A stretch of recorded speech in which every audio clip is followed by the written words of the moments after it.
Young Scientist Award this year. So, Dr. Reji obtained his PhD from Jawaharlal Nehru Center for Advanced Scientific Research, Bangalore. And after that, worked as a postdoctoral research fellow at Research Institute for Electronic Sciences, Japan. And then he also worked as a research associate at Advanced Material and Liquid Crystal Institute, Ohio. So presently he's working as an assistant professor here from 2013. So has published more than 30 papers in reputed international journals. And his research interests include organic synthesis, supramolecular chemistry, crystallography, and photochemistry. With that, I invite Dr. Reji Thomas to handle the session. Thank you, Deepthi, for your introduction. Above all, I thank Professor Pradeep for giving me an opportunity to present some of my activities in the Farook College in front of my friends and colleagues and my students. Thank you, sir. You were always inspiration for us. Thank you, sir, for being with us. I'm trained as an organic chemist. And I'm an organic chemist, and I mainly work on pi-conjugated molecular assemblies. And today I will be talking on modulation of solid-state photoluminescence through molecular structural control.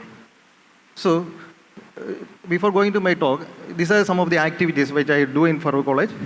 And basically, I synthesize some pi-conjugated system, functionalized with some other molecule, and look at the stimuli response emission.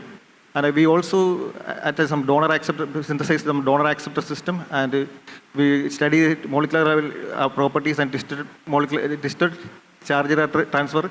And we also study the intramolecular charge transfer in solid state, where we synthesize some kind of like this kind of donors in our laboratory, and we co-crystallize to form this, study the charge transfer salt and tuning the emission properties. And we also look at the mobility, charge carrier mobility of this kind of molecules. And we also look at modify some inherently chiral, like that binaphthyl and this kind of this type of molecules. And we look at the chiroptical switching properties, and we can use it for liquid crystals. So today I am talking on aggregation in material property, which is based on aggregation-induced emission.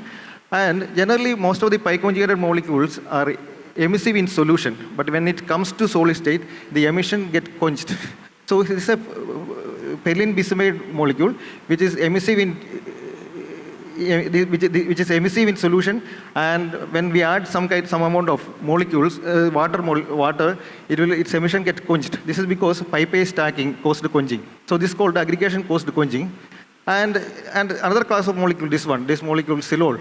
In this silol, these benzene rings are twisted. So this twisted benzene ring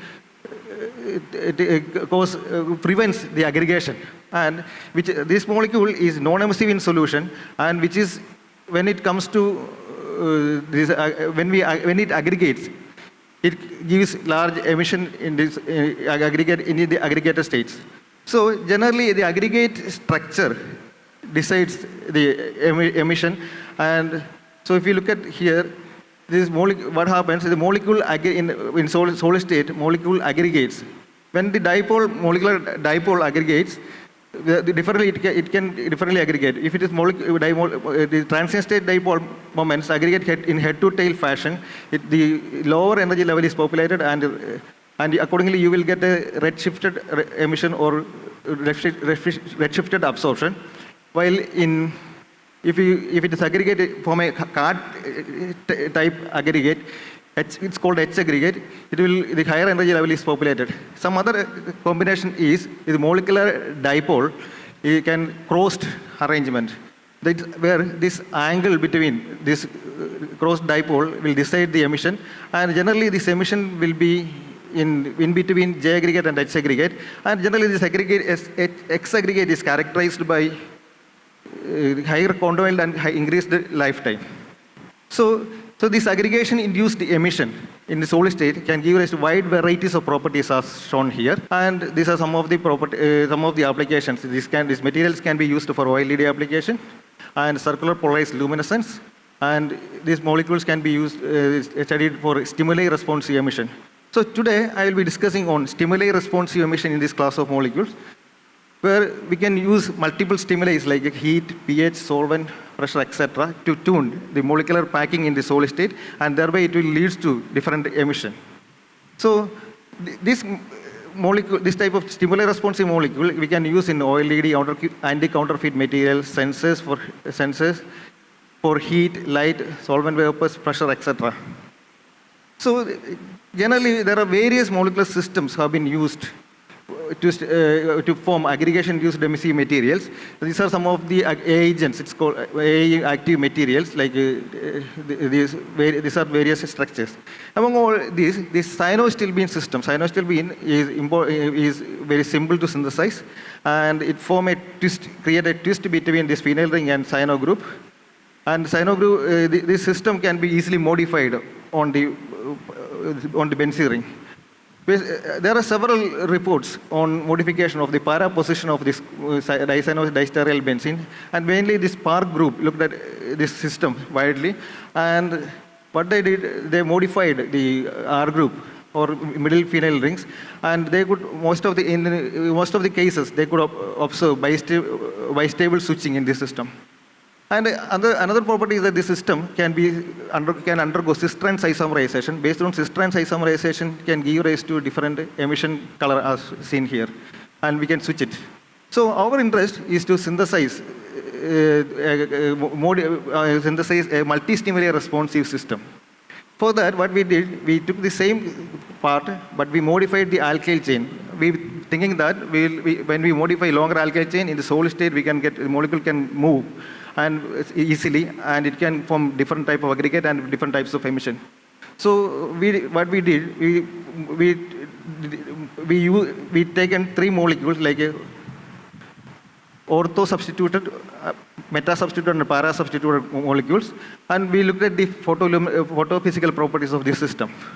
So basically, these molecules are non-emissive or weakly emissive in solution. As we see here, it's very weakly emissive. So when it comes to solid state, this molecule is strongly emissive. We could get the single crystals of this molecule is an orthoisomer. Orthoisomer showed a greenish yellow emission in the solid state. On grinding, we could get a cyan emission as shown here. But on the other hand, the meta-isomer did not show any kind of switching, like response to stimuli. Even after grinding also, it showed comparable spectral features. But interestingly, the quantum yield is doubled. Quantum yield and lifetime is doubled in both the cases. So when we tried the para-isomer with multiple stimuli, we could get multi-stimuli responsive in this system. On grinding, it gave this particular crystal we crystallized from dioxane, and this another crystalline phase we could achieve from DCM, and on grinding both this form we could get an orange emission, and this emission is recovered by DCM vapors and annealing at between 52 to 69 degrees Celsius. We could recover the cyan emission in here. And here, by annealing between 69 to 125 degrees Celsius, we could recover back the cyan emission from green to cyan switching. So we could achieve multi-stimuli responsive system in this here. And here also, we can see that the quantum yield is substantially varied in all these cases, and lifetime also systematic variation is showed. So our interest, what are the factors affecting the multi-stimuli responsive? For that, it's a good way. One way we can look at the structure. We can analyze the structure and molecular packing. So what we did, we crystallized all these molecules from different solvents, and we could solve the single crystal X-ray diffraction, and we looked at the packing of this molecule. Here, the para-isomer, it forms a J-aggregate pair in the crystal state, and if we look at the powder XRD, on grinding, the powder XRD peaks are showing a shift, and some with new peaks. That means there's a phase change occurs in the system, and this molecule, we conclude that this molecule form a J-aggregate in the crystal, and on grinding it form an X aggregate because it shows a blue shift with the enhanced lifetime and quantum yield. But on the other hand, if you look at the meta-isomer shows various hydrogen bonding, strong hydrogen bonding interactions, and when we ground, we recorded the powder X-ray diffraction patterns for both the forms, and we don't find any changes. All the peaks resembled in ground form and in the ground form similar to that of the pristine crystalline sample. So here, because of the strong intermolecular interactions, this molecule is not, we cannot subject, the molecule is not changing its aggregate structure in the solid state. So further we looked at the photoluminescence properties and the correlated photoluminescence properties to the structure for the para-isomer. If we look at this, this is a simulated powder X-ray, the simulated powder X-ray diffraction pattern for cyan crystals, and it shows multiple peaks in here. And if you look at the green crystal, it shows only H00 peaks. And it indicates that this green form form a lamellar structure. And when we look at the ground form, it's a combination of this green and cyan form. So further, in this study, we made an interesting observation, and the crystals of this cyan form, it changes between to a green form on heating, and we release. It will recover the cyan emission. And we could do this multiple times. Generally, this bistable switching can be achieved by various types like photoisomerization or organic reaction. So our interest, what is happening in this crystalline system. So what we did, we recorded since it is thermal switching, we recorded the DSE. And we found that in DSE, there are multiple crystallization peaks before melting. And this is a liquid crystal transition, but before that there is a crystal to crystal transition. So what we did, we recorded the temperature dependent XRD of the system, and in the temperature dependent XRD we could find that some of the peaks are peaks in this was cyan form, and the cyan when we heat to above 68 degree, some of the peaks are disappearing and new peaks are appearing here.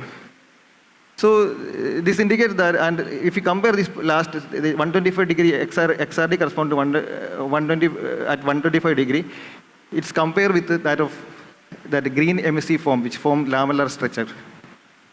And now we are interested what happens at the molecular level. For that, what we did, we record the Raman spectra of this system. And we found that it's switching, the Raman spectra also switching. When there's a different Raman band correspond to the green and cyan forms.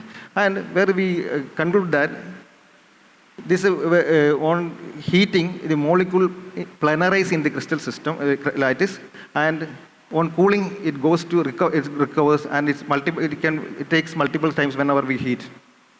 In summary, the cyan form, which is twisted, undergoes planarization, and on grinding, the planar forms get scattered. And when we apply some kind of solvent vapors, very small amount of solvent vapors, it start recrystallizing and recovering the emission.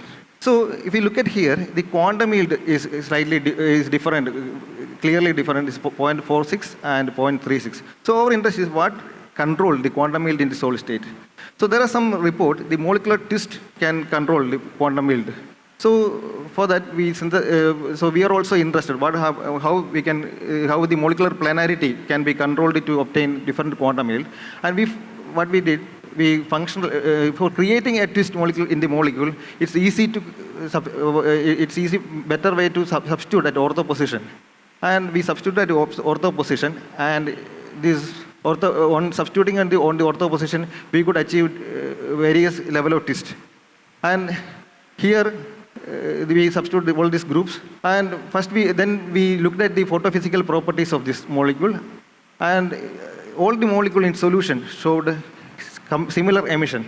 Then we recorded the photoluminescence spectra for this molecules, and we found that at room temperature, it resembles this blue curve, and at 77 Kelvin, it shows a redshift, and a 77 Kelvin with a delay, we could observe a clear redshift. And we were interested what is happening at this at low temperature. So we record the lifetime for all these conditions, and at room temperature and low temperature without delay is in nanosecond. And we found that at 77 Kelvin, this shows a phosphorescence in this molecule. And this is the first report in this class of molecule which shows phosphorescence in solution state. Then we were interested what happens in the solid state. In solid state, we recorded the photoluminescence spectra. If we look at this, in solution state, all these molecules shows similar emission spectra. But when it comes to solid state, the solid state spectra were, solid state, all the spectra showed a shift. Because although the molecule has same fluorophore, depending on the alkyl chain, it shows various shift in the emission band. So then what we did, we recorded the lifetime and quantum yield, and we found that it is there is a clear change in the quantum yield. In the ethyl substitution, we could observe a 0.8, that's 86% quantum yield, and while in octale it's 8%. So there's a clear variation in the phosphorescence quantum yield. So we are interested what happens in what structural parameter decides the quantum yield of this molecule. For that, we crystallized all these molecules, and we analyzed the molecular packing in this system. So there are some previous report which shows that the molecular twist is a controller of quantum yield, and another parameter is pi overlap. Pi overlap can control, and also the interplanar distance. So what we did, we measured the angle between the phenyl rings, that molecular twist, and we took this pi overlap and we measured it as in percentage, and we measured the pi stacking distance. And these are the systems. We removed the alkyl chain and hydrogens for the clarity. So if you look at this system, we can see here this ethyl substituted system with we could not find any clear correspondence between twist angle and quantum yield. Similarly, overlap also not correlated correctly. And what we did, we compared the interplanar distance. We found that the interplanar distance also not in correspondence with the quantum yield. But if we look at the combined effect, we can see that when the twist angle is higher, when the overlap is also higher, and the interplanar distance is optimum, we could observe a quantum yield of 0.86. When the twist angle is low and the interplanar distance is very close, that means there is a possibility for quenching, then the quantum yield is low. So we could observe a clear correspondence between the correspondence in this system.